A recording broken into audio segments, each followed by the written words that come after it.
All right, guys, thanks for stopping by my channel. Today we are opening up this lithium-ion battery. We're going to see what it's made of. We're going to apply some heat and use this chisel to pry it open slowly but surely. A little bit of glue on this seam, and it was not that hard to free up with some heat. A lot of people want to go lithium with their motorcycle batteries or dirt bike batteries because it saves a little bit of weight. I don't know if it gives them that much more power, cranking power, or other kinds of power. What I do know is I get a lot of these back junked, the battery bloated. So I don't know how long they last for consumers, but here you can see we cracked it open. We opened it up, and first thing I noticed is there is a lot of empty space in here. I would think if you're going to save weight, you'd at least fill this with like hydrogen or helium gas or something. Maybe it was there. Maybe I just didn't see it, smell it. But that battery's pretty pillowed up. You can see it's glued down in there, but I think with a little pressure, I can probably pull it out here. Don't like pulling by the wires, but I'll be gentle. Let's see if I can free up the glue here. Yeah, I think I can get that out. A little worried because it's so bloated. As soon as I say it goes without saying, I realize I should probably say that safety goggles are really a must for this. I got gloves on too. I'm not playing around with lithium. Yeah, that is really ballooned up. This is a big box. Jeez Louise. Big box for a battery that's pretty small here. This box is probably 6-7 inches tall, and this battery is maybe 1.5 inches tall. There's a lot of dead space.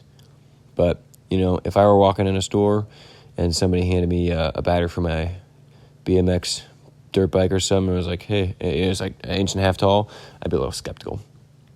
We got 3 cells in here, and I think at least one is pretty poofy. These are LiPo batteries, lithium polymer. They can really pack a wallop, deliver a lot of current quickly. The only problem with that is you do that over and over again, and you know the battery can only keep up with being discharged at such a high rate. They are designed for that, but that doesn't mean they're not going to fail, and this one definitely failed.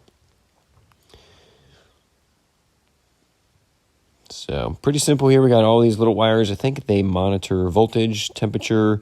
They do things to monitor the battery. They didn't do a great job with this one.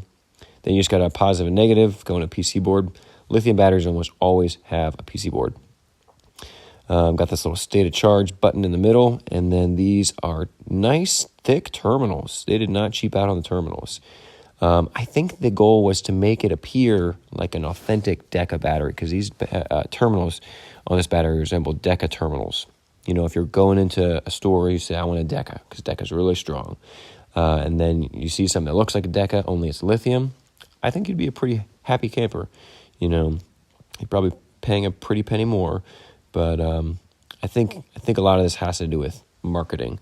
So, you know, you make it look like one of the highest cranking batteries out there, plus lithium. I mean, score. That's great. So, yeah, this one did not last super long. I don't know how long the consumer got out of this, but, you know, when something gets this bloated and then you're still trying to charge it up or your alternator's charging it up, I just don't know how safe it is to have that right under your seat doing high-powered things on a bike. But, you know, putting it in a box that's this size, you know, that's all marketing.